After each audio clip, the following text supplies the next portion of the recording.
Welcome to Pod Save America. I'm John Favreau. I'm John Lovett. Tommy Vitor. On today's show, we got Elon Musk calling Social Security a Ponzi scheme on Joe Rogan. The same weekend, Donald Trump announces he wants to spend our tax dollars on a strategic crypto reserve, which is definitely not a Ponzi scheme. No. We also got new tariffs coming. Woohoo! Just as a bunch of new polls show that people actually don't think Trump's doing a great job bringing down inflation. And then, as Donald Trump prepares to give his big speech to Congress Tuesday night, we'll talk about the new debate on the left about how Democrats should be pushing on Trump and whether they should be pushing back at all. But first, guys, we got to talk about the absolute shit show of an Oval Office meeting on Friday where Trump and J.D. Vance ganged up on Ukrainian President Volodymyr Zelensky, an ally whose country has been fighting off an invasion by Vladimir Putin, a brutal dictator who used to be our adversary. Hopefully you all got a chance to hear the bonus episode Tommy and Ben did about this over the weekend. A lot has happened since then. After Zelensky was basically kicked out of the White House because J.D. Vance didn't think he was sufficiently grateful for U.S. support, didn't say thank you enough. Zelensky flew to London to meet with European leaders about negotiating a peace process that doesn't entail just giving Putin everything he wants. Meanwhile, the Russians could not be happier. Kremlin spokesman Dmitry Peskov said on Sunday that the Trump administration is, quote, rapidly changing all foreign policy configurations. This largely aligns with our vision.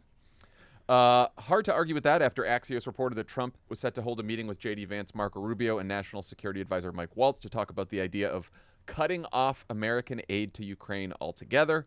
Waltz told Fox News, quote, the American people's patience is not unlimited, their wallets are not unlimited, and our stockpiles and munitions are not unlimited.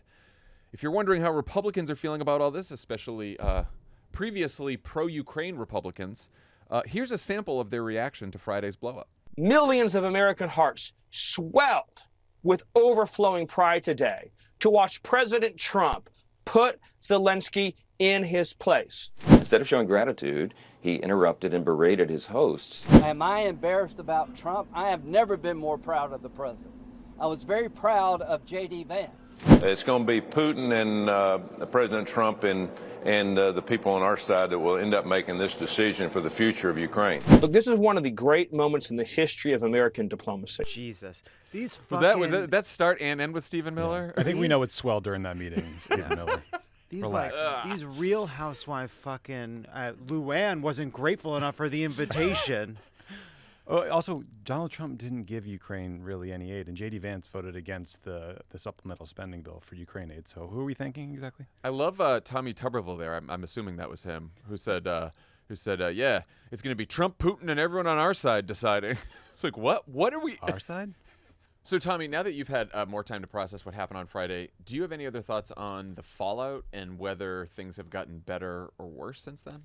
Yeah, so I think in terms of Zelensky's efforts to get more support from the U.S. or get some sort of security deal, you just mentioned a way where it got worse in the near term because it sounds like they're freezing an additional they're freezing some more money that could be transferred over to Ukraine in terms of weapons stockpiles. But the bigger picture problem that Zelensky has is that Trump and J.D. Vance just want a deal, and they don't care about the substance of the deal. They don't care if the Russians end up occupying 20% of Ukrainian territory or if Ukraine is told that they can't have a real armed forces going forward. So they're just kind of a sitting duck sitting there. Like Trump just wants a win in the Western press. Now, from Europe's perspective, I think maybe the meeting was clarifying and maybe that could help Zelensky because, now there's all these reports that France and the UK are trying to pull together a European peacekeeping group that will give Zelensky a security guarantee after there is a peace deal, and that's what he really wants. So I think like the challenge going into that meeting, now that I've thought about it more, is the U.S. media tends to forget that all these foreign leaders who come in have their own political considerations. And for Zelensky, like that meeting going really badly and getting in a fight was not good, but a worse outcome for him would have been getting bullied into taking a ceasefire deal that leaves them vulnerable going forward when Putin decides to break a ceasefire agreement that he cuts just to kind of make Trump happy. And so it's a bit of a mixed bag. I don't know. The hopeful version is maybe the Europeans will get their shit together finally and give Ukraine what they need. Lovett, what was your take on the meeting? There's been a lot of speculation that Trump and Vance plan to ambush Zelensky. Maggie Haberman and other journalists who cover the White House are reporting that the Trump people are saying it was spontaneous. What do you think? I have no idea. Like part of this is just like none of this makes sense, right? Like none of like what they're saying aligns with what they're actually doing, right? Like I'm trying to like separate.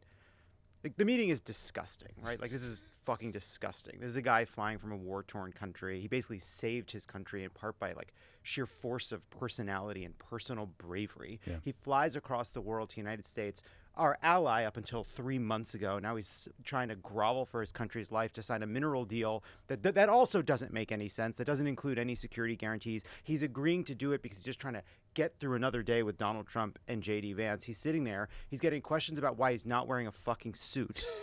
By Marjorie Taylor Greene's boyfriend. You see, Trump apparently said to the press corps, "Oh, this guy dressed up today." Yeah, just talking shit. That was about before. Zelensky. That was before the meeting. And so, like, he's in a waking nightmare. Like, the question I have is, okay, let's say all this played out behind the scenes, right? Like, not in front of the cameras. Like, take away the aesthetics of it. It's like, you know, in the morning, Marco Rubio thought signing this mineral deal and ostensibly becoming more entwined with Ukraine was a good idea. By the afternoon, it's no longer a good idea, and everything Trump is doing is making sense. There's all these like post hoc rationalizations for Donald Trump. Like even in the days that have followed, like you go like try to read about this meeting and it's people saying, is Trump abandoning the World War II order for spheres of influence? Like, no, he's just a careening asshole. And there's this whole intellectual framework like evolving around him to justify what he's saying. Like even Vance in the meeting, he says, we tried the pathway of Joe Biden of thumping our chest and pretending that the president of the United States' words matter more than the president of the United States' actions. And so, therefore, we're capitulating completely in our actions, right? Like, why does what follows from there a kind of diplomacy in which the aggressor is ignored, right? Like, let's say they do want peace. They do want a deal at all costs. Wouldn't that involve putting pressure on Vladimir Putin as well? Where is that? Like, you can't really make any sense around this because it's a bunch of people acting emotionally, trying to rationalize Donald Trump's various like ego-driven, grievance-driven, assumption-driven foreign policy. And so like we end up like having these serious conversations about these like fundamentally despicable and unserious people. That was my reaction. Yeah, I don't think it was an ambush or planned. I think what was planned is both Trump and JD Vance don't like or respect Zelensky that much because, as Tommy said, they just wanted to get a deal, and I think they are just annoyed at the whole situation that they have to like go through all the motions here and they have to deal with him and treat him like he's an ally, right? Or that like he's an equal partner or even a partner at all.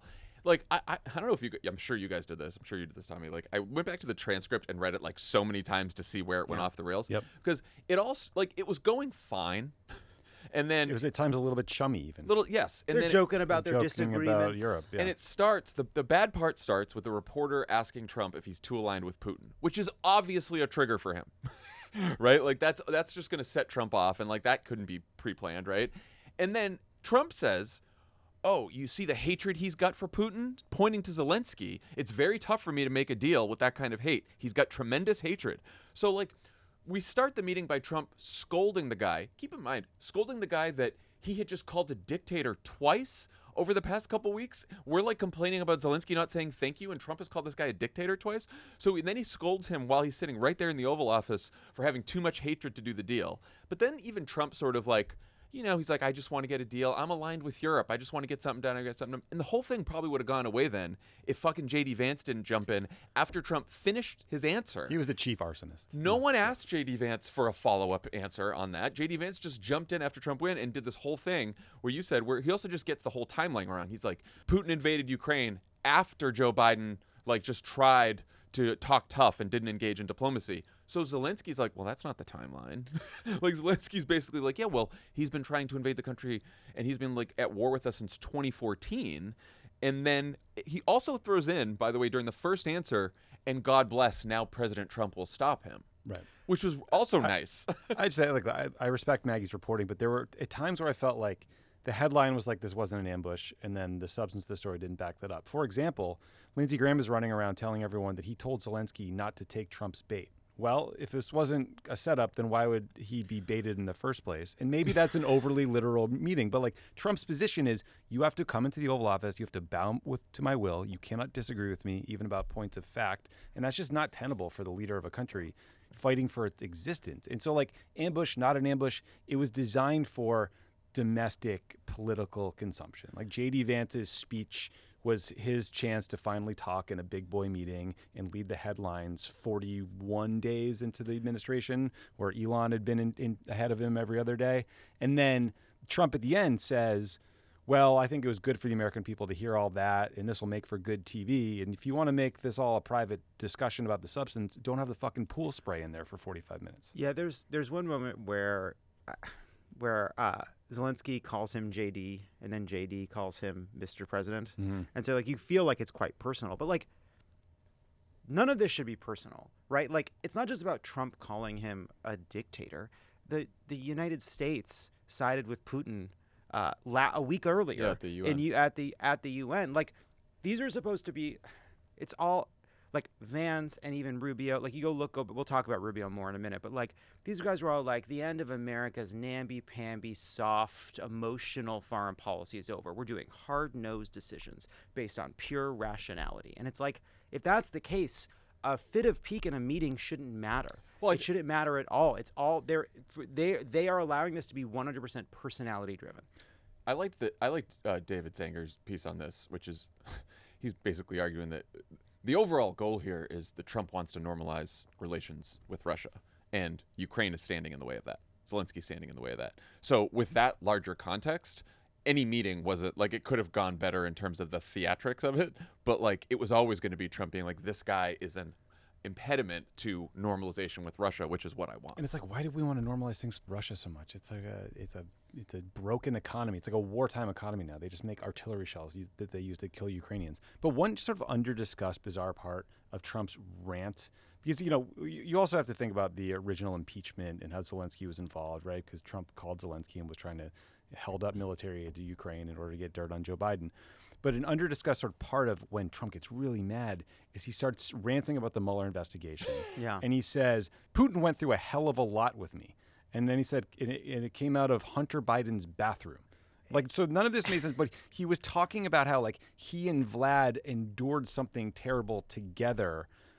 Like, somehow it was bad for Putin to have been perceived by the world as having handpicked the American president. Like, they're blood brothers. It's actually really, really strange. It's kind of like a Stockholm syndrome. Like, Yeah, this is the thing. yes. It's like, usually, like, why would the U.S. want to normalize relations with Russia? And again, this is why, like, none of this makes sense. And, like, all these sort of pathetic weasels around Trump trying to make it make sense are obviously part of the problem. It's like, no, of course not. It's a failing petrostate, right? That it's, like, been depleted. It's like, America, it's so fucking pathetic that because of Donald Trump as a figure, a singular figure, we're now becoming a vassal state of this tiny, weak country.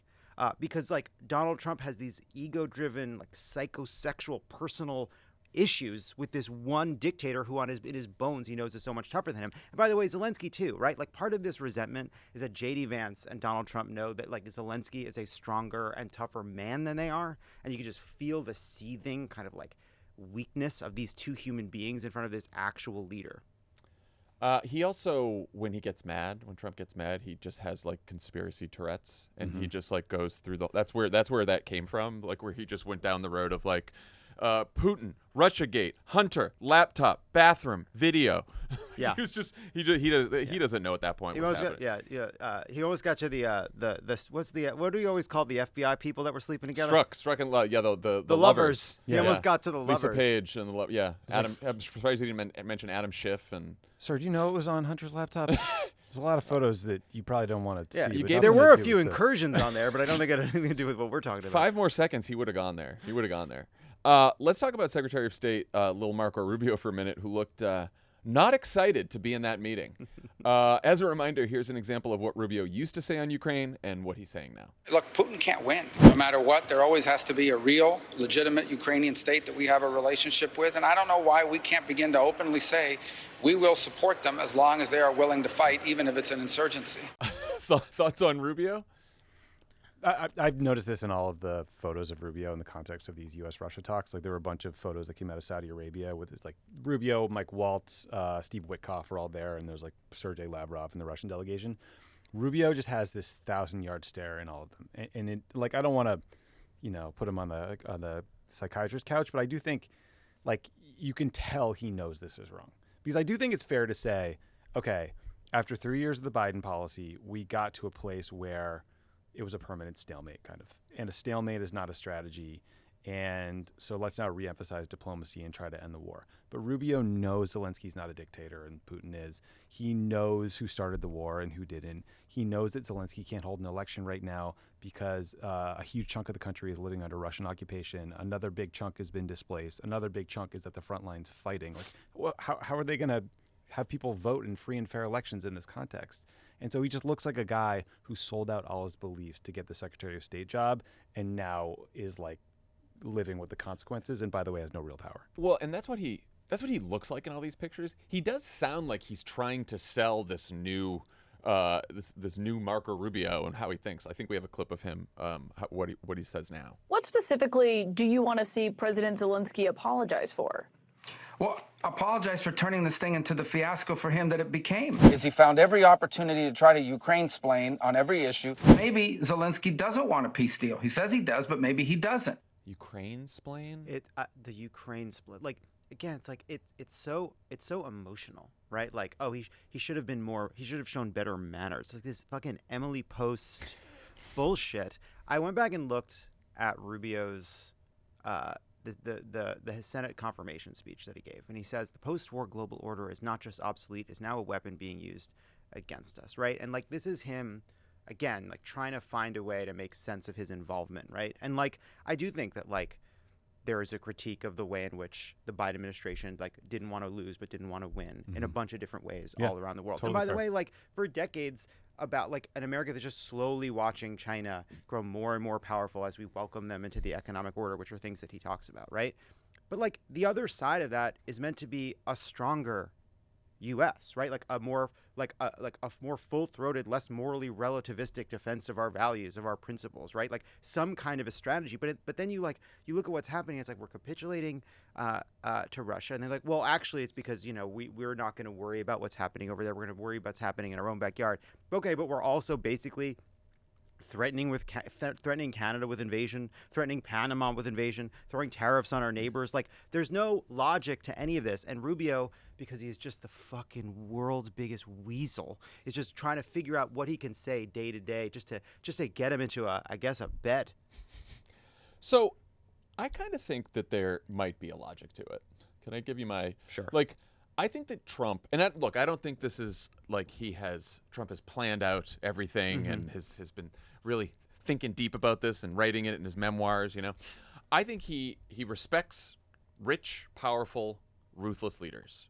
And it seems like he wants to carve up the world with Putin and Xi, and maybe you got your Kim Jong-uns in there, or your BBs, anyone with nuclear weapons, right? He knows that if you have nuclear weapons, then you're pretty powerful. And he knows they're bad guys. He knows they treat their people horribly. He doesn't really care about that. He likes the idea that he can deal with a few what he views as tough leaders directly. He thinks he's a great negotiator. He doesn't like the idea of the UN and NATO and places where you have all these voices in some countries that he doesn't think should have a seat at the table, an equal seat at the table with everyone else because they're weaker than the other countries, because that's too democratic and he doesn't like democracy that much. And the idea of him, this is like when he always brags when like Xi came to Mar-a-Lago and, and then he gets to wine dine him and impress him and, I'm good with Putin and Kim Jong-un likes me. Like I think he loves a world where he can deal with a few tough bad guys. He's a good negotiator, and he looks at, and they do all want like client states. He sees like Putin wants Ukraine. Putin may want Western Europe, Eastern Europe. He sees Xi wants Taiwan, and he's like, well, I better get some client states of my own. Maybe I'll go after Canada. Maybe I'll go after Panama, Greenland. Like, it feels like that's his vision of the world. I don't know. Maybe I'm crazy. I was trying to find this Elon Musk tweet, and I was scrolling for like 25 minutes because, God, all he does is tweet. But he tweeted, Zelensky wants a forever war, a never-ending graft, meat grinder. This is evil. Like, the way they talk about this guy, these are Zelensky's people getting killed. Yeah, the Russians tried to murder him repeatedly in the early days of the war. They sent assassination teams to Kyiv to find the guy, and he survived through bravery, through really tough fighting by the Ukrainians in those early days. And it's just disgusting the way they talk about him. But to your point, John, I mean, like, I think there's some truth that, look, between 50 and 85 million people died in the Second World War. So the United States was like, or the world came together and was like, hey, maybe we should set up some institutions to prevent this from happening again. That's why you have the UN. That was designed to try to maintain global peace. That led to the creation of NATO, which was to counter Soviet expansion and unchecked nationalism among some of the member states like Germany. And always got to keep an eye on Germany. You do. And both institutions have a lot of flaws, and we can talk about those if you want. But there hasn't been a war between a NATO member and Russia since. And no NATO member has been invaded by another country. So it's been a pretty successful project. And I agree, it does seem like Trump wants to go back to a time where the great powers divide the world up and they bully people and might is right. And I think the problem with that, there's a lot of problems with that logic. But what you're going to see is more militarism. You're going to see more nationalism. You're going to see more development of nuclear weapons as a deterrent. Because if the U.S. nuclear umbrella is not going to protect us, I guess it's time to make one of my own. And so it's gangster diplomacy. And you're already seeing Elon Musk tweeting about, he's talked about the spoils of battle when he's talking about DOGE cuts. But I do think he's applying that more broadly in a really kind of, old school in a bad way.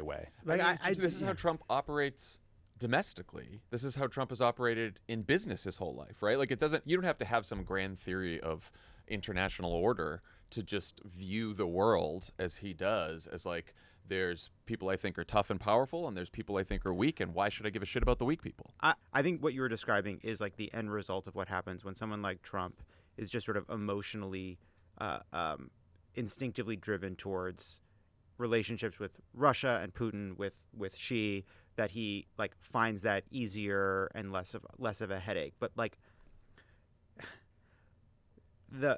where are the iPhones from?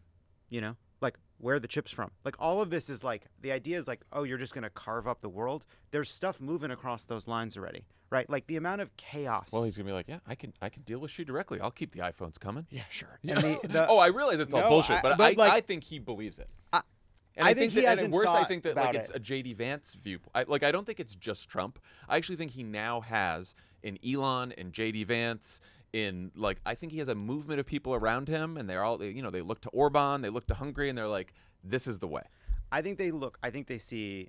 I mean, just take them at their word. The UN, World Trade Organization, these are institutions that have become sclerotic the same way they don't see the benefits of or live in a kind of glib luxury of the security and stability these institutions provide, while attacking what are genuine excesses and problems of working within those organizations. And rather than doing the hard grinding work of reforming them, they want to burn them down. But we will live in the dangerous, kind of poor world that results when they're long gone.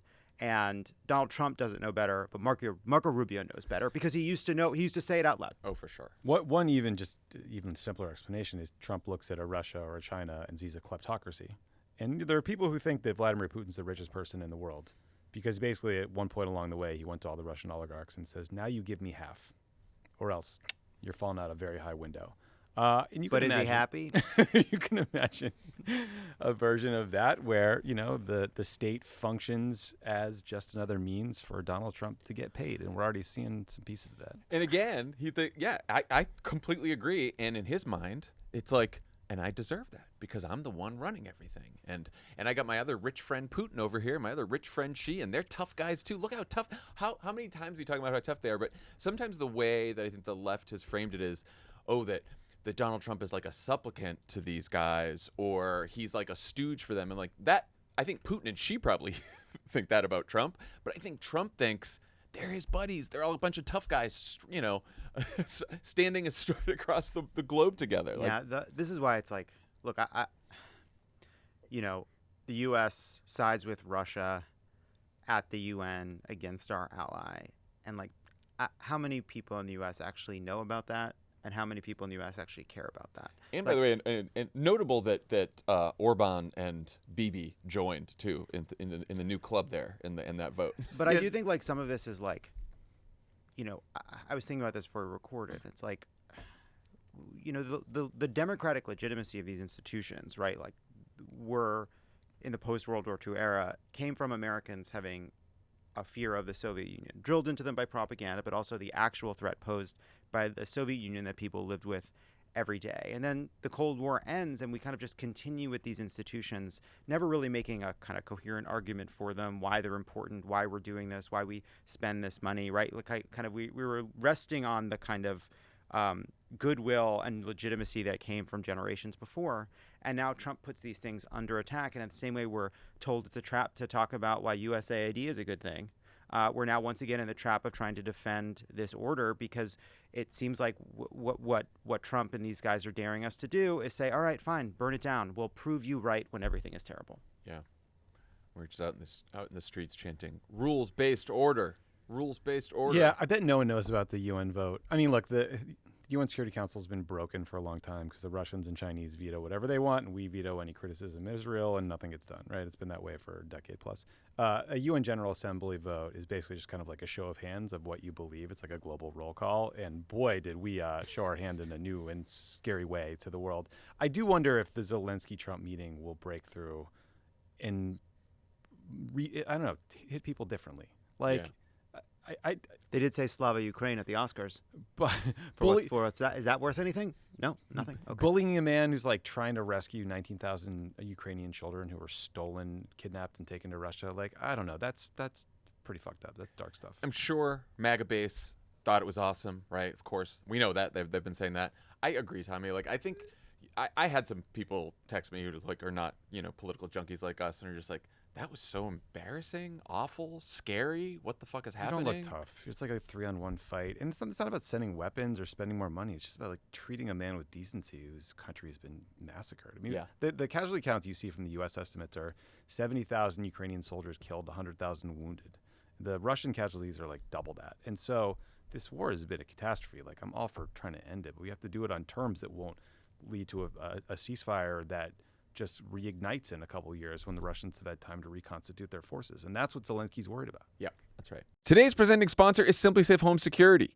The news cycle may feel relentless, but worrying about your home security doesn't have to be. Whether you're following the latest political updates or need a break from the headlines, SimpliSafe provides proactive protection so you can enjoy some peace of mind. With SimpliSafe, millions of Americans enjoy greater security and peace of mind every time they arm their system when heading out each morning or when locking up each night. Traditional security systems only take action after someone has already broken in. That's too late. SimpliSafe's Active Guard outdoor protection can help prevent break-ins before they happen. If someone's lurking around or acting suspiciously, those agents see and talk to them in real time, activate spotlights, and even contact the police all before they have the chance to get inside your home. No long-term contracts or cancellation fees. Monitoring plans start affordably at around $1 a day, 60-day satisfaction guarantee, or your money back. As we know, Lovett set up a SimpliSafe all by himself, figured it out, and it has protected him and Pundit for years now. So, endorsed by John Lovett. What more could you want? Visit simplysafe.com/crooked to claim 50% off a new system with a professional monitoring plan and get your first month free. That's simplysafe.com/crooked. There's no safe like SimpliSafe. Pod Save America is brought to you by ZBiotics Pre-Alcohol. Tommy, ZBiotics. It's the best. I mean, don't drink without it. What more can we say to people on this one? Like, if you haven't tried it and you're over the age of 30, you're just an idiot. And even if you're under 30, if you just want to feel better the day after drinking and not feel like shit, ZBiotics is for you. Like I said, the only challenge is just remembering to take it. Yeah, running out. Yeah. ZBiotics Pre-Alcohol Probiotic Drink is the world's first genetically engineered probiotic. It was invented by PhD scientists to tackle rough mornings after drinking. Here's how it works when you drink. Alcohol gets converted into a toxic byproduct in the gut. It's this byproduct, not dehydration, that's to blame for your rough next day. Pre-alcohol produces an enzyme to break this byproduct down. Just remember to make pre-alcohol your first drink of the night. Drink responsibly, and you'll feel your best tomorrow. Don't forget your ZBiotic. Get some now. Tell all your friends. This college hoop season, don't let anything sideline your celebrations. Wow, okay. Grab pre-alcohol before you go out and be ready to cheer on your team all day and night long. Go to zbiotics.com/crooked to learn more and get 15% off your first order when you use Crooked at checkout. ZBiotics is backed with 100% money-back guarantee, so if you're unsatisfied for any reason, they'll refund your money, no questions asked. Remember to head to zbiotics.com/crooked and use the code crooked at checkout for 15% off. All right, turning to all the damage that Trump is doing here in America. The AP reported last week that the Social Security Administration is preparing to lay off at least 7,000 people, close multiple field offices, and could get rid of up to half its workforce. Most of the agency's senior leadership is already gone. Martin O'Malley, the former Maryland governor who ran the Social Security Administration under Biden, just told CNBC that with this level of cuts, quote, you're going to see the system collapse and an interruption of benefits within the next 30 to 90 days. People should start saving now. We also found out what DOGE master Elon Musk thinks about the program during his latest Joe Rogan appearance last weekend. Well, I mean, the government's one big pyramid scheme, if you ask me. Yeah, well, you can tell me better than anybody. Social Security is the biggest Ponzi scheme of all time. Seems like the task of making the 2026 campaign ads just got easier. It's also just like, Social Security is a Ponzi scheme. It's just like mid 90s Republican talking points is like where we're at. Like, it's actually a Ponzi scheme. The trust fund runs out in 2050. The trust fund's always running out. Yeah, Elon sort of like always seems like partly aware of and on board with the Trump policy agenda. Like, no one in the White House wants him to call Social Security a Ponzi scheme because, boy, does it then go – it's hard to pivot from that to fighting for a $5 trillion tax cut for the richest people in the country, which is their primary objective this year. I imagine they'll do whatever it takes to avoid Social Security benefit cuts because they know how unpopular it would be. But I also think they are some combo of idiots and liars all the time. So people do need to be on alert for any story about retirees who couldn't get their benefits on time because – you lay off that many people at the Social Security Administration, which I'm sure wasn't the model of efficiency before that. Yeah. Those Social Security checks gets paused. You'll see a geezer insurrection that makes the fucking January 6th look like a PTA meeting. Oh, remember under the Affordable Care Act, Obama used to say if you like your plan, you can keep it. But then some plans were canceled because they didn't hit the mandatory requirements under the new ACA rules. And my wife's mother had a plan that got canceled. And I remember having that conversation with her. And, she was able to get a new one and it was fine. It was probably overall better. But like that was not a small thing. That was not a blip in their feelings about the ACA or Barack Obama's standing for a little while. Yeah, and to that point, people aren't gonna, even if they don't cut benefits, like, oh, we missed all the checks for Wisconsin this month, right? Oopsie. Or sorry, everyone in Kansas, you're not getting you do that for a month, it's mayhem. Again, it's like I sound like a broken record, but like, before Social Security. The poorest people in the country were old people, and Social Security changed that forever. We live in a world that is different because Social Security lifted millions of people out of grinding poverty. And like you play with that for a week, and they showed their people's gratitude, ability to feed themselves, to take care of themselves, and they showed their gratitude by voting for Donald Trump. Yeah, wow. At least the first time. Well, but like part of what you're making is just a basic government competence argument, and if suddenly a bunch of Social Security checks don't go out, that like shatters people's confidence in the U.S. government in a way that I think is really hard to recover from. Like, again, the Affordable Care Act, the healthcare.gov rollout was more than just a website being broken for a while. It just fundamentally undercut people's faith in the administration to roll out and administer their healthcare, which is a very personal thing. Social Security field offices are not the driver of our national debt or deficit. These are tiny, tiny costs that provide basic services. It's all fake. It's all bullshit. So, same weekend, Elon called Social Security a Ponzi scheme. Trump announced a safer place to invest our tax dollars, crypto.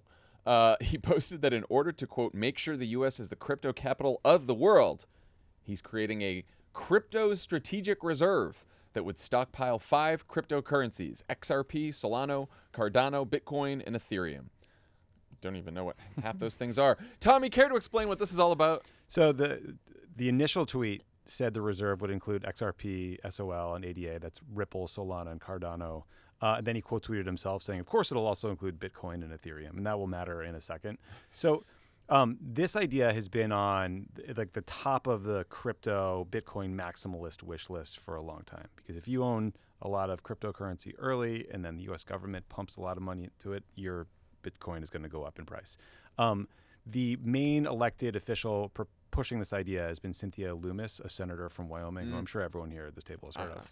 Very well aware of Cynthia Lummis.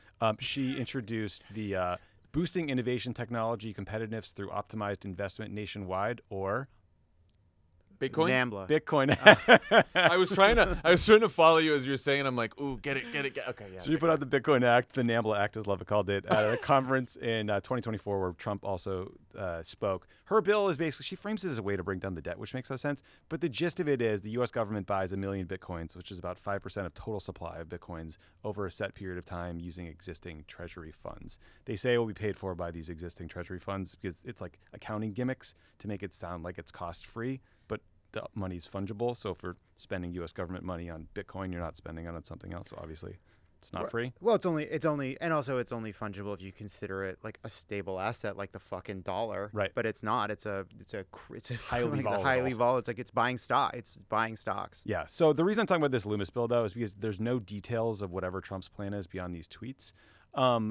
And except that the Loomis plan was just Bitcoin, while Trump's plan included those other cryptocurrencies like Ripple and Cardano, which are why a lot of Bitcoin advocates actually don't like what Trump rolled out, because those other currencies are like jokes. Like no one uses Ripple, no one uses Cardano. Solana is like a platform through which you make other stuff off it, like meme coins. It's the idea that like if you are a Bitcoin maximalist and you believe that Bitcoin is the new gold, okay, I guess you could argue for diversifying like our holdings of stuff, but like not for this other shit coins that no one ever uses.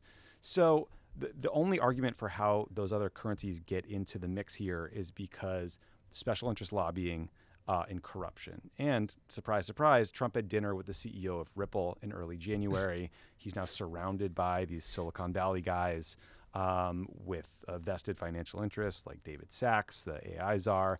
So he tweets this out. Crypto prices spiked on Sunday about 10%. Now they're crashing down as we're recording this. And I guess there's like a big White House crypto meeting on Friday, but like there's a good chance that this tweet was all it was. And it was just a chance to pump and dump if you're previously holding these shares, because a bunch of crypto news sites reported on someone making a 50 times levered bet on Bitcoin and Ethereum on Saturday, only to cash it out for a $6.8 million profit on Sunday. So must be nice. What do you think, guys? Clean out Fort Knox, fill it with thumb drives? Well, I was going to say, what are we stockpiling? Well, this is the thing that's so fucking stupid. It's not gold. It's not a, like, what are we, it's not a, by the way, like, we're going to run out. We have a strategic reserve. We're going to run out of the oil. Fake, we're going to run out of the fake money. Yeah, look, what if the government ran out of crypto? What happens? What happens? Nothing. Nothing happens. We're going to go stockpile some grass. Yeah, it's so outrageous on its face. Also, I know it's almost quaint now. Something that should probably take an act of fucking Congress. I think it would require one. Yeah. And then like the even just the announcing of the specific currencies again. Like if there was an actual serious like. A strategic crypto reserve is the dumbest fucking thing I've ever heard of. It's not strategic. It's not a reserve. It's just a bank account that we'd be owning that we just put U.S. dollars into, I guess, hoping that. And then one of the other rationales you'll hear is like, well, it will benefit taxpayers because taxpayers would then own a share of cryptocurrency as it rises.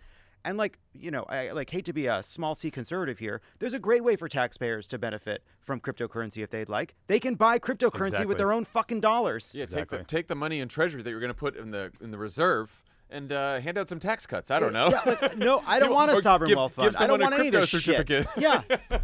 Yeah, give everybody a gift card. Buy what a crypto you fucking want. There's also no guarantee that Bitcoin price will rise. Like if it was guaranteed to rise, then like the way markets work is it would already be priced at that level, right? Because that's how guarantees work. I mean, so none of this makes sense. You could come along and create a new cryptocurrency that displaces Bitcoin. All of our holdings go to zero. Also, the U.S. government holding a ton of cryptocurrency or Bitcoin is completely antithetical to like the libertarian anti-government roots of these cryptocurrencies. Yeah. I thought the whole reason we're doing crypto and the blockchain is because we don't trust central governments and banks around the world, and we want what was that whole thing? And also, if the U.S. government suddenly has massive holdings of Bitcoins, that's stuck, because if the U.S. announces that we're selling off our Bitcoins, suddenly the price of Bitcoins will fucking plummet. Some of these currencies that Trump is talking about buying, if the U.S. has any meaningful stake in it, we own a huge share of the global supply of these coins. Like with these Trump meme coins, right? All these people that put money into it, they can only get that money out if somebody's willing to buy it at that price. Now, Trump makes money on the transaction fees, and if you want, you could probably, show your crypto wallet to Trump and say, "Look, I'm buying all your fucking coins," just to get a great deal out of it. But like, so what this is like this first. It's like so many. There's like so many. It's like a Russian nesting doll of corruption. Trump made this.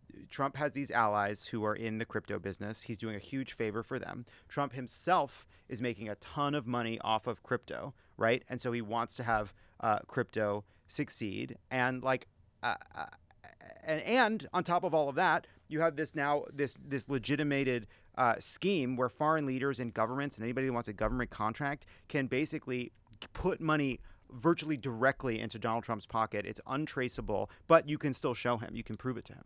Do you think after Trump and Elon and the DOGE boys go to Fort Knox to check out the gold, they'll check out the... It feels like the DOGE should kind of check out the crypto reserve if it ever gets off the ground. The Fort Knox That's a good stuff, place for DOGE. I don't know where this came from. Well, now I'm starting to understand where it's coming from, because basically they're trying to equate having a holding, like a reserve of crypto, to having a reserve of gold. And they're trying to make the argument that gold is somehow just as insecure or dangerous or a risky asset to hold as these digital mining bucks. Yeah, don't trust anything except that which makes us money. But like, to your point, like a strategic oil reserve makes sense because you're going to need to use oil. Like gold, you could make a similar finite argument resource. You could make the argument with crypto that you could make with gold. Like in a pinch, we can't eat gold, right? It's only has value because for thousands of years it has had value. But Bitcoin's been around for like 15 years. It could just disappear and no one would know. Yeah, like I don't care about the gold at Fort Knox, but it's not like you have oil because in an emergency, if suddenly oil supplies are cut off by our adversaries or there's a price or whatever, you need oil to have the economy function. There's the strategic helium reserve. Because it's fun to use at parties. But like there's lots of, but like you have a reserve of something that you need in an emergency. Right, and crypto is not what you need. Also, long-term, cryptocurrency will undercut the use of the dollar as the world's reserve currency, which, long story short, gives us a ton of power and influence. And on the corruption part, I mean, I had this really smart reporter on named Zeke Fox on the February 26th episode of Pod Save the World, and I called him today just to like check back in on this. There's this guy named Justin Sun, who is you heard of him? Yeah. Chinese crypto entrepreneur. He bought $75 million worth of Trump's World Liberty financial tokens. This is a certain crypto asset where the Trump family gets 75% of the profits from that coin. So there's right off the top, he just gets a rip of 75%. The SEC just paused its case against Justin Sun. They're investigating him for basically fraud. Yeah, if you They must have just woken up one day and decided they didn't have a case. If you go to the World Liberty website, it's just Donald Trump on the front. He is called their chief crypto advocate. His sons are ambassadors in other fake roles.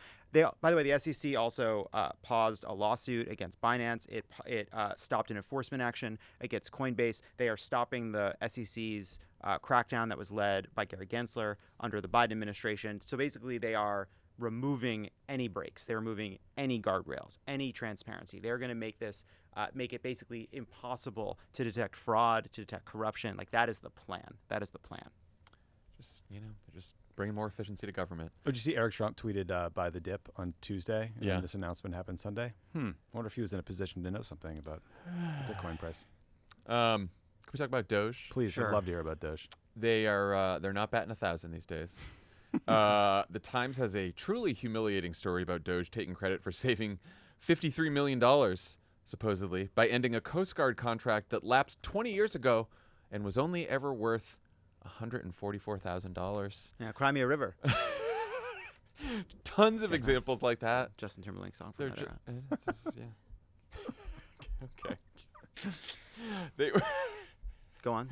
There's so a lot of examples like that. They're just all over the place. They're some of them they're correcting their mistake. They keep mistaking millions for billions. They're saying billions when they're actually cutting millions. It's a mess. Yeah, they claim to have saved $8 billion on like a DEI program for ICE, when in fact it was an $8 million program. Yes. So this is what's happening there.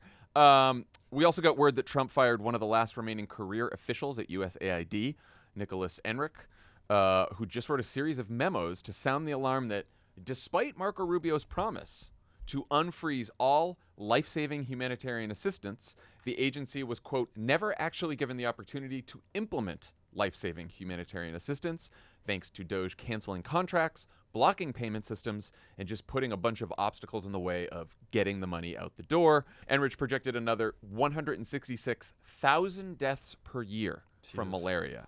Another 200,000 children per year paralyzed with polio, more than 28,000 new cases of deadly diseases like Ebola and Marburg each year, and another 1 million children per year who won't be treated for severe acute malnutrition, which often kills them. So on this last point, I saw the CNN story over the weekend that about this company in Georgia, and what they do is they make this peanut paste, and they give this peanut paste like full of vitamins and nutrients, and they basically give this little packet to a child who's suffering from severe acute malnutrition, and they can survive. It's this like miracle thing. USAID's been handing it out for years and years and years, and the company that produces this had like enough peanut paste for 400,000 kids, to save 400,000 kids, ready to go, right on it. They said like from the American people, USAID, all in these packets, ready to go. The United States government had already purchased them. $10 million, we already paid for this, and was informed by DOGE that the contract was canceled. And the guy's like, I have all this peanut paste now that's just going to go to waste. I can't send it anywhere because it's got USAID all over it. They told me not to do it. And that's it. So now all these kids aren't going to get the life-saving nutrition. So I see this thing. I get really annoyed. I tweet about it, and I was like, I tweet about Elon doing this with not even saving us money, just like not sending this stuff out. We already paid for it. And it's Saturday night. It's Saturday night. Yeah, I did. It was right before I saw you on Saturday night. Oh, and I was on the way. I tweeted, and then I got home and I'm in bed, and I was like, oh, he responded. My phone wasn't blowing up that night. Yeah. I was home alone. You were home alone. And so Elon responded, and he called me Dollar Store John Favreau, and said I'm an imbecilic propagandist who lies to score cheap political points. And then he said, that said, I will investigate this. So he's got you dead to rights. Right. All right, and so we're gonna do it anyway. He's still figuring out the comment card thing. he's like, and we'll fix it if so. And so then the next so I decide, it's late at night, had a few drinks. I'm not going to reply now, so I just went to bed. Good. That was smart, right? Woke up in the morning. He has replied again, and he was like, the contract has been reinstated. It was already reinstated last week. They should get the payment soon. And he's like, and then he lists the company. I'm like, what company is that? It's another peanut paste company in Rhode Island that he had also canceled the contract to. And so I wrote back to him like, actually, that's great, but the company was in Georgia. It was at CNN. It was this company. And then later Sunday night, MJ Lee at CNN, who broke the original story about the Georgia company, was like, I just got a call from the guy in the Georgia company, and he said the contract was reinstated just minutes ago. So then, so this morning, Elon was like, he replies to me again, and he was like, so just so you know, it wasn't because of the legacy media or Kmart favs. He got upgraded. He upgraded me. Is Kmart better than Dollar Store? Yeah. Well, I had said that I would at least want to be Target John Favreau in my reply to him, because I thought I would, So now it's like a will they or won't they thing with these. I was trying to be constructive. Sounds basically bigly flirtatious. How do you tweet this much from a K-hole? I know. Yeah, exactly. And he was like, it wasn't that. It was just we just needed a brief pause, and no one has died yet. And what I said in the Oval about Ebola protection was right. It is turned back on, and it just takes a while for the money to go through all the systems and blah, blah, blah. Meanwhile, as he's tweeting this, I'm looking at this guy from USAID who just left and writing a memo like, no, Rubio gave all these waivers to the life-saving assistance, and none of them could be implemented. The no one has died is like not the defense you like. It's like if you're out there being like, I want to reassure everyone, no one has yet died. As far as I know. First of all, great posting, by the way. Great posting. My New Year's resolution really coming in handy. You know what? Remember when you and I were like, when he said his resolution was to post more, and we like scoffed because like, why? What's the point? Paid for itself. I mean, paid for good itself. For you. Also, I've been pivoting to TikTok because I'm just trying to reach people where they're at. Yeah, I'm doing a mid-40s pivot to TikTok. And honestly, don't let anyone tell you it's not going great. It's going good. It's going good. 43 is the year of vertical video. But like, I'm 44. I know. I was trying to be nice. Wow. I thought we were in the same generation. But Gen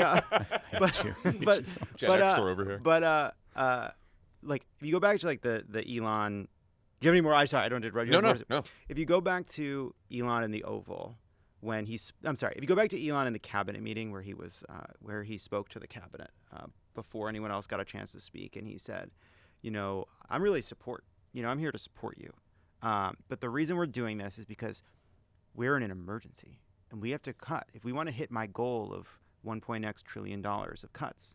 we've got to cut $4 billion a day. That's the only way to do it. You got to cut $4 billion a day.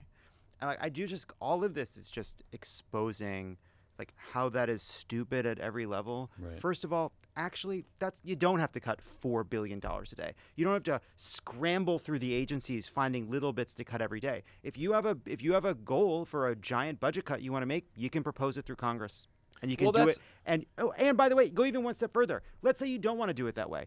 You just said you have all these cabinet secretaries. Go to the cabinet secretaries and say, I need a proposal for this many cuts by this date. And I know it's going to be hard, and I'm going to be driving you guys every day, and I'm going to be meeting with you, but you tell me what we can cut. But no, one fucking addled tech bro cannot oversee these cuts across every layer of our government. It's going to lead to kids fucking dying. Well, and this, I had a friend ask me, reading about all this, and he was like, well, but he's like, no, isn't it possible that there is a lot of waste that we can get rid of there, and that we also want to send out life-saving assistance? Like, why isn't both right? And I'm like, if they wanted to do that, they could have audited USAID, they could have used the authority that they have to trim where they could, and they could have then sent Congress a list, which they control, a list of cuts, a list of layoffs that they wanted to do. They could have done all that if the whole thing was about efficiency. I mean, Pete Hegseth, remember, he got to the Defense Department and was like, I want to cut the workforce by 8% at the department. So send me ideas for this by whatever. I'm not saying that Pete Hegseth strategic. I love Pete Hegseth. Why can't he follow the footsteps of a leader like I saw Pete that Hegseth? and I was like, well, if you want to cut your agency, that's one way to do it. Just like put out a goal. What they have done, this is not what they were doing at USAID. I mean, look, we eradicated smallpox off the face of the earth. Like, the next goal was to eradicate polio, and I think it was only found in Afghanistan and Pakistan. The fact that it's now going to resurge because of these cuts, like, Jesus Christ, what a hit to humanity. On the USAID money generally, I do think, like, yeah, people are going to die. There are going to be refugee camps in Sudan where they're going to run out of food. Babies are going to die. There's going to be people we've been giving AIDS medicines under the PEPFAR program that'll be gone in months. Now, there's going to be, I personally think that is cruel and morally wrong and damaging to our standing in the world in the long term as a nation. But let's say your view on this is the United States can't feed every starving person anywhere, everywhere, and we can't be the world's policeman. Then you say to them, okay, what about programs that help people that we actively harmed as a nation, right? Early on in this process, we talked about the freeze on foreign aid, stopping programs that clean up unexploded bombs that the United States dropped on Vietnam and Laos and Cambodia. If we don't clean those up, little kids pick them up, their arms get blown off, they get killed, they're going to die. Like, the New York Times recently had a story about a DOGE cut that cut off funding to a program that provides like the most meager amount of support to people who are severely disabled because of Agent Orange. Because the United States dropped Agent Orange on their villages during the Vietnam War, and then the people who lived there had kids who had these severe disabilities. Now we're cutting off loans to these people. Like, that's the reality of what's happening. It's like, you know what? We are the richest country on Earth in the history of the Earth. And we are not... Elon Musk is worth $400 billion, okay? This is not like, hey, middle-class family in Ohio, we got to raise your taxes to help feed starving people in some other country. Like, we have billionaires running all over this country, and we're talking about 25-cent fucking peanut packets and malaria nets and HIV medication, which is now pretty cheap now that we've had it for... Like, what are we talking about right now? We can't fucking afford this. And by the way, the end result of this is not reducing the deficit by whatever $1 trillion goal Elon has set. They want to take that money, they want to put $100 billion of it into a crypto reserve, and they want to take the rest and they want to divvy it out to Elon Musk and all these people through a gigantic tax cut for the rich. And by the way, all the cuts Elon is making would never, even if he were to hit his goals, which he can't because he's doing this in such a chaotic and terrible way, even if he did, it would be obliterated by the cost of the tax cuts, which is why they have to go even further and look to cut Medicaid or look to cut Social Security or whatever they're going to do to try to pay for these giant tax cuts. So none of this results in any kind of tangible benefit for actual American citizens, right? Like, and by the way, none of this was part of, like, this was not the core of their campaign. They campaigned to lower the cost of goods. We are getting a dismantling of the federal government. Speaking of that, Trump said late Monday, which is when we're recording this, that a 25% tariff on all Mexican and Canadian goods and an additional 10% tariff on all Chinese goods will go into effect on Tuesday. He backed off these tariffs at the last minute once before, so who knows if he'll do it again. Who knows why he changed his mind, but either way, stock market had the worst day of the year on Monday, and a lot of shit is about to get very expensive, unless, of course, you're listening to this Tuesday morning and he backed off last minute again. Right. According to Bloomberg, for example, car prices alone would increase by $12,000 if the tariffs go through at the levels Trump is promising. This comes as the Federal Reserve Bank of Atlanta's estimate now predicts the economy to shrink by 2.8% this quarter, and a wave of new polling from CBS, Marist, CNN shows that people think that Trump is not doing enough to focus on the economy and inflation.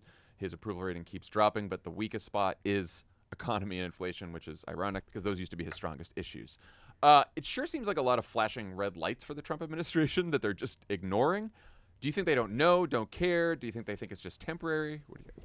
I mean, this is what they want to do. That's just theory of the case. This is economic vision is you throw up all these tariffs and somehow that will ultimately rebuild domestic manufacturing or our ability to produce goods. But it just feels very unlikely. And, you know, we're going to put in place these tariffs on Canada and Mexico, and they're going to retaliate. Like the Canadians have talked about 25% tariffs on $30 billion worth of goods of U.S. products, and then that might expand to $85 billion more. And they're talking about ag products, consumer goods, liquor. I think they're targeting Republican districts, so like bourbon, appliances.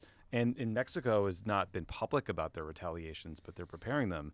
And so you made the point, like the auto sectors are so entwined between the U.S. and Canada and Mexico, and I don't know how that's going to work. Mexico and Canada account for 70% of U.S. crude oil imports, so gas prices could go up. And also, we're talking about trade agreements that like Jared Kushner negotiated.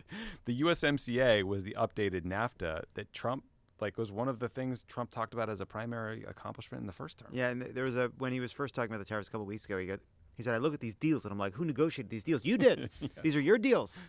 These are your deals. He wants to squeeze our allies. He wants to squeeze them and get a better deal out of them and just keep squeezing them until they become the 51st, 52nd, 53rd, 54th state. I really think that this is part of it. I'm sure that's right. Yeah, he wants an economic war against Canada to just beat them into submission. And he's stupid because, like you said, it's going to hurt us. And well, so far it's backfiring. I mean, his ostensible political allies are the conservative parties up there. This guy, Pierre Poilievre, and he still might be the next Canadian prime minister. But Justin Trudeau's polling was like rock bottom. He stepped back. They did this thing where it's called proroguing parliament, where basically the Liberal Party is now going to figure out its new leader, and that person will then become the prime minister when they go back into session in like a couple weeks. And the Liberal Party's polling numbers, because of Trump's attacks, have gone way back up. Yeah. Like he is rallying support, and you're seeing Canadians booing the national anthem and all this sort of Canadian nationalism, and it's just it's not working. He might be, Trump might lead to a resurgence of the center left all over the world, except here, I guess. That'd be cool. Yeah. Well, here we've already been sort of beaten to a bloody pulp, but I was thinking about just sort of Trump as this negotiator, right? And like it's kind of an old saw at this point that he'd be richer today if he had just taken his inheritance and put it in the S&P, right? Because he's just not a very good businessman. And like you kind of see in how he is president why he was such a bad businessman, which is he can't think long term. Yeah. He can't think strategically.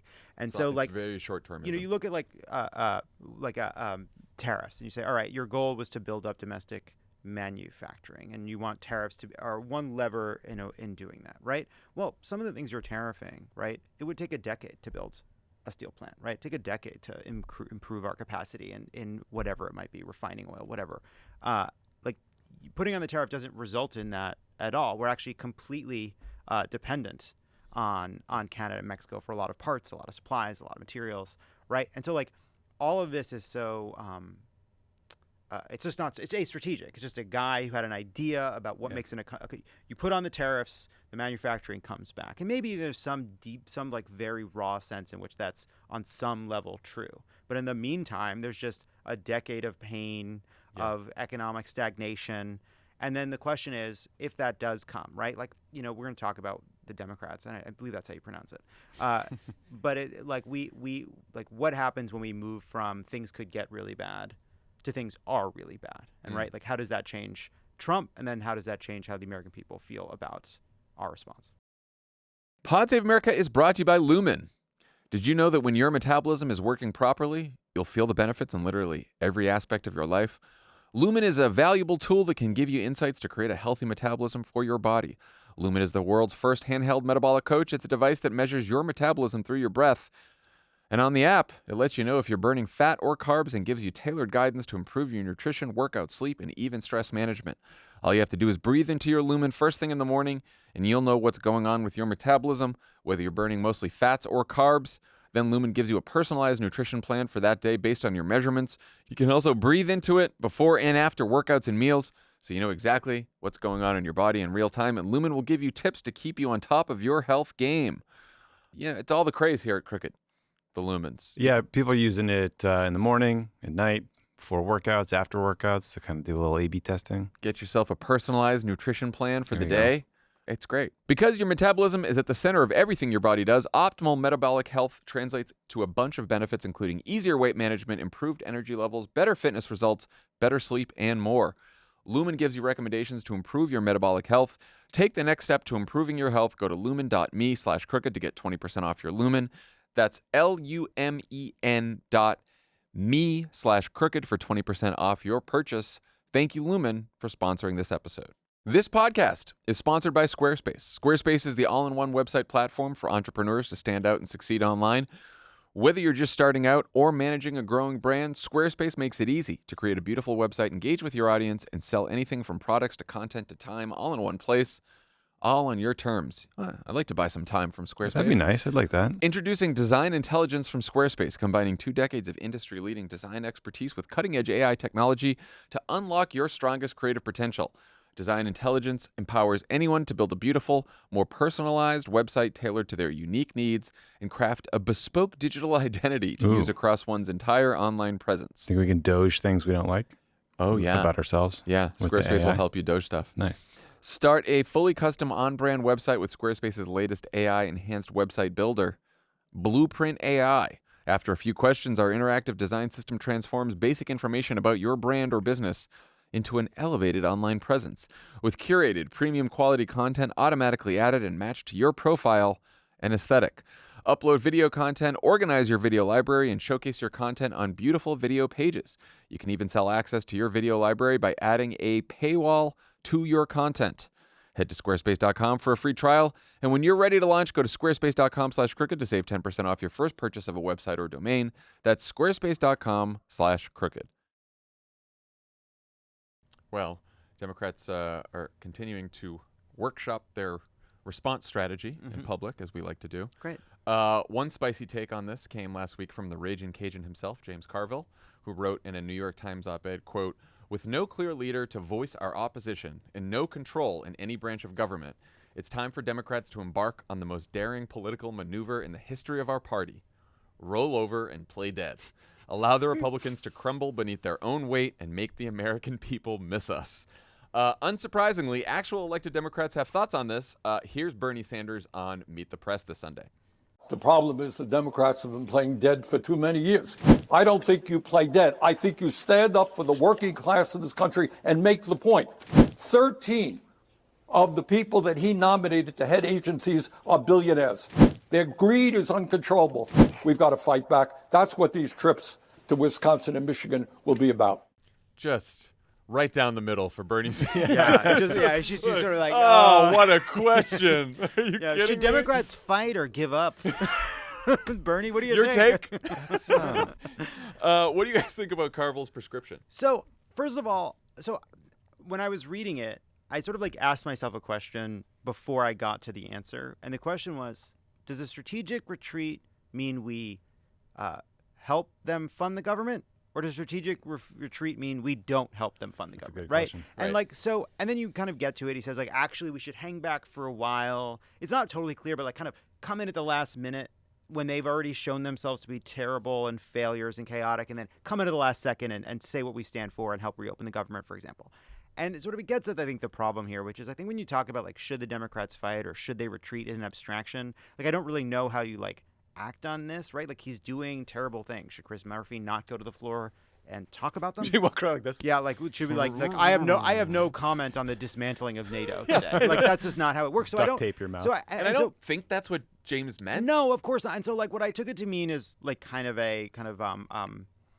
what's the word? a kind of sensational Metaphor? way. What? Metaphor? A metaphor. No, like a kind of sensationalistic way of saying Democrats have to be strategic. But like all in all, where I land after reading it is like I don't know what we get by hanging back. It's not like we get credits later when we speak more forcefully for the times we were quiet earlier on. Yeah, I just think like Trump is the most relentless messenger in the history of politics. And I think we can't let him talk in a vacuum, or else like he's going to pin every failure on Democrats, and some not insignificant part of the electorate will think that egg prices are high because of Gaza protesters at Barnard. You know what I mean? And that's not true. And that, as far as I know, that is not true. It's the Jews. And I do think just the Jews. I think you're right, Lovett. Like, it's smarter to talk about these fights around a specific thing like the budget. But I do think we have an opportunity there to drive a message that's really strong, which is that Donald Trump is allowing this unelected, unwell billionaire to break the U.S. government so that he could pretend it's going to save enough money to pay for a $5 trillion tax cut for the richest people in the country. And I think that's a good story. We have a good villain in Elon Musk. But we're not going to win this fight with like op-eds and MSNBC hits. It's going to be a volume game on social media and platforms and local press. But I do think like part of this like has been seeing us on Chris Hayes lately, I guess. And the points we're making there. But like I do think we have to have a motivation, we have to have a story with an enemy, and we have to have an alternative. Yes. You know what I mean? And let's get to that. There is a long tradition in politics, and I think this is both parties do this, which is like when your opposition is fucking up, you just stand back, and if you put out an alternative, then the opposition, then the other party is just going to start taking shots at your alternative, and then people aren't going to like your alternative, and blah blah blah. And why don't you just stand back? And I get the reasoning behind that, but I also think that we are at a moment now where people are so cynical about politics, tired, beat down, and unimpressed with the Democratic Party, to say it nicely. Like, the party has one of the worst approval ratings it's had ever.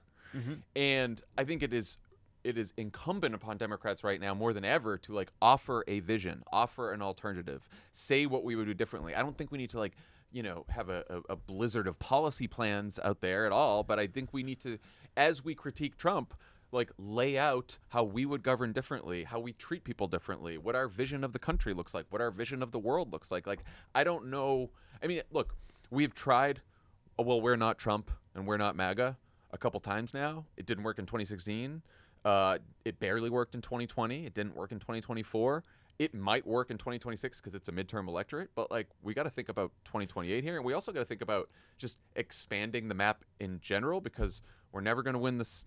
Like, going the way we are, we're not going to control the Senate with the states we have. The Electoral College could shift, and we're going to need to like pick up more states. And like we're just going to have to compete in tough places, which means you're going to have to give people an alternative. Yeah, I mean, Trump, like before the election, Trump went to New York and said, "I'm going to win New York," and obviously that was ridiculous. But you had at least you had a Republican politician saying, "I can foresee a day where we win in this state," right? And like, there's this kind of it's similar, honestly, to like the kind of managed decline globally. It's like there's sort of like a managed decline to the Democratic brand. Like, oh, we can't win in a state like Wyoming. We can't win in a state like Nebraska, even though in those states, minimum wage bills, union bills, marijuana bills, abortion bills, they pass, right? And so that tells you that there's this big delta between what people actually want in their lives and the Democratic brand. And we won't make that brand better. We won't fix it by being silent. Now, what I do think is also true is we won't fix it by just being kind of like whiners on the sidelines. And I think that's the point he makes that did resonate with me, which is like Democrats are powerless. It sucks. We're telling the truth about Trump. He's fucking terrible, but we've been saying it for years. And by the way, the part of the problem is we were warning for years about how bad it could get. It is now as bad as it could get, and it's no longer a warning, but it sounds like what people have heard before. That is not our fault. That is a collective problem with our democracy, a weakness Donald Trump exposes.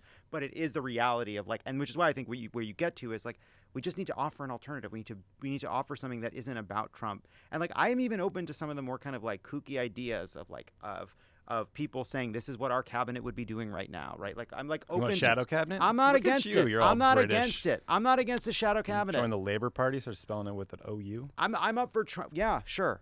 I agree that we shouldn't overpromise and pick fights that give people the impression that we have power we don't have. right? Because that is a problem too. Is you're like, we're gonna fight. We're gonna stop them, and then it's like, obviously we knew we couldn't stop them because we don't have the votes for X or Y, right? Like, so I agree it's important not to overpromise, but I still think like you need to fight when you can and just be honest about what power we have and what power we don't. The Trump people are going to break some parts of the government, and people are going to get hurt, and they have to understand why that happened. Yes. So we've talked about the DOGE stuff, but there's another thing that's going to happen. So in 2020, Congress passed a bunch of tax credits to make Affordable Care Act plans more affordable. Those were extended through 2025. Those are going to expire. And if they are not reauthorized, you're going to see a bunch of middle-class people see like serious premium increases. We need to explain to them as Democrats why their premiums are going up. Otherwise, it might just happen in a vacuum, and people are going to think, "Oh, actually, government healthcare sucks." It's Trump. Trump will say Obamacare sucks. Yeah, or the Obamacare sucks. No, we have to explain that because the Democrats in Congress passed these enhanced tax credits for the Affordable Care Act. We need a better name from them, by the way. And the Republican Party expanded premium support, Tommy. Thank you. That's even worse. And Republicans let them lapse. Yeah. No, I mean, look, I do think that the budget fight is the fight to do this, and but I'm already like, we're heading into the budget fight, and I'm already feeling like the most popular testing message is just coming right back up, and everyone's just going to be like, tax cuts for billionaires to cut your health care, and it's the right message, but I think we have to be creative in the way we talk about it. Like, we just can't sound like we have sounded like the last 20 years. So it is the right argument. It's the, you know what I'm saying? Yeah. When I say the right message, that doesn't necessarily mean the right words. You know? I know. It's can't you feel it already? I know. It's like, yes, like we need to like, of course they're going to be well-tested messages that we're going to need to use in the short term to make the cleanest argument against what they're doing. But at the same time, we're trying to make up for what is like ultimately like a huge credibility gap. Like, we warned the country for several elections in a row about how dangerous Donald Trump was. It was very, very clear. People did not enough people believed us, not enough people cared. Either we didn't reach them, or if we did, they didn't take it at face value. And so that like requires like a deeper, you just start telling a deeper story about what you believe about the world, and it's going to challenge people's assumptions. It's not going to be exactly what they expect to hear from you. Yeah, or I mean, Tommy, you made this joke many times, which is like, Democrats have been using the line, we're going to stop tax breaks for companies that ship jobs overseas, and we're going to give those tax breaks to companies who create jobs in America for 20 years. More. And so, like, is that one of the best polling testing lines? Yeah, I bet it is. And I bet when you ask people about it, they'll be like, yeah, I really like that. Like, it's not just polls. People. Well, but then work hard and play by the rules. If you say it for 20 years and it doesn't happen, and you just keep saying the same line, it's not going to land well. One thing that I think insulates Trump from a lot of criticism is people think, well, he's rich. He's not trying to make more money. Because somehow people have gotten it in their heads that billionaires don't always want more money, and that's how you become a billionaire. I think we need to undercut that by exposing the reality. For example, the Washington Post reported that Elon Musk and his businesses have received at least $38 billion in government contracts, loans, subsidies, and tax credits. We need to lift that up as he's slashing things through DOGE or advocating for a $4.5 trillion tax cut for the richest people in the world. Like, that's the kind of stuff I think where there's an enemy and it's newsworthy and it's new and it's interesting. I think we can sell that. Everything the tech oligarchs have done in the last 10 years does not suggest that they do not care about their wealth. Well, these people cannot get enough, and it's fucking sick. But I don't know. This is where I kind of come back. Like, I see what Carvel's getting at, right? Because like what he's saying is like we kind of need to step back from the daily grind to figure out what we mean and what we stand for. And I guess where I land is like, there's a lot of different Democrats that need to do a lot of different things. We need the people out there fighting every single day. Like, the days of like everybody driving towards one single message are probably over. There's like maybe a core message we're driving, but there's like a bunch of different access points to it. And some people like Jasmine Crockett are going to be better at just sort of like going for the fucking jugular, and some people are going to be a bit more academic, like a Pete Buttigieg, but also in a really effective way. Like, there's just there's just going to be a bunch of different ways to talk about this. And then you've got your Gen Xers pivoting to vertical video and TikTok. Right. I reject that.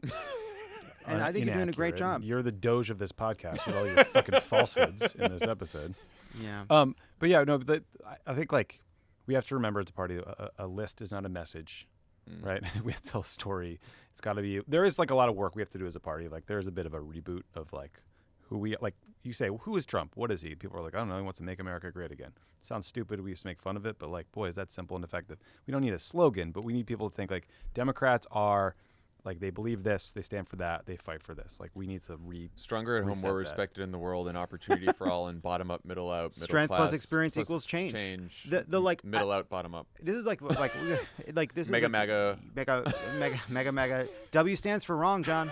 But that's an old deep cut. But like this is like Bill Maher left, so we didn't really get into it. But it's like everybody in the, like when you make the argument. Was it as sexually charged as it felt? I mean, I came, but like you made like sexually. Dude, don't push me. Don't push me. But you came, he left. Yeah. You don't think 6090 exists? What are we doing right now, Bill? Like little treat for all of you who stayed through an hour 20. We're having a great time. We're having a great time. But the point is, the dogs out at the beginning. But like this idea that like once you've made the argument and they don't want to push back in the argument, it's like, oh, you're going to cost Democrats elections for 20 years with this pro-trans stuff. And it's like Donald Trump put a pro-choice environmental lawyer at the head of the Department of Health and Human Services because he had built up so much trust and credibility with his base, and he has so much power within his party that he had the space to operate, to challenge orthodoxies in a bunch of different ways, both before he became president and after. And like as a Democratic Party, to Tommy's point, like we need to have a core set of beliefs, of values that are so clear, so that make so much sense to people that you then have the space to kind of like take to challenge people on an issue they may not agree with you yet, right? To actually lead.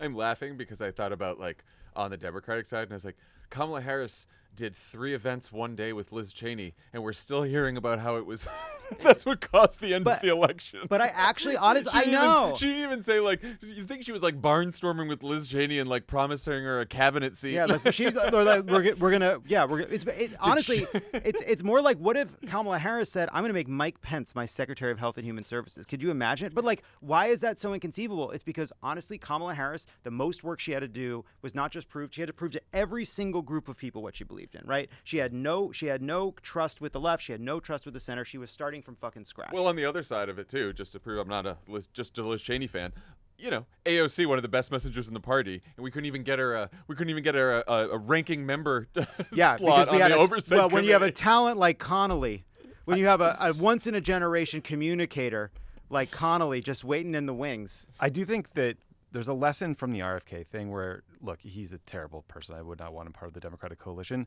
And I don't think great op-ed on measles, though.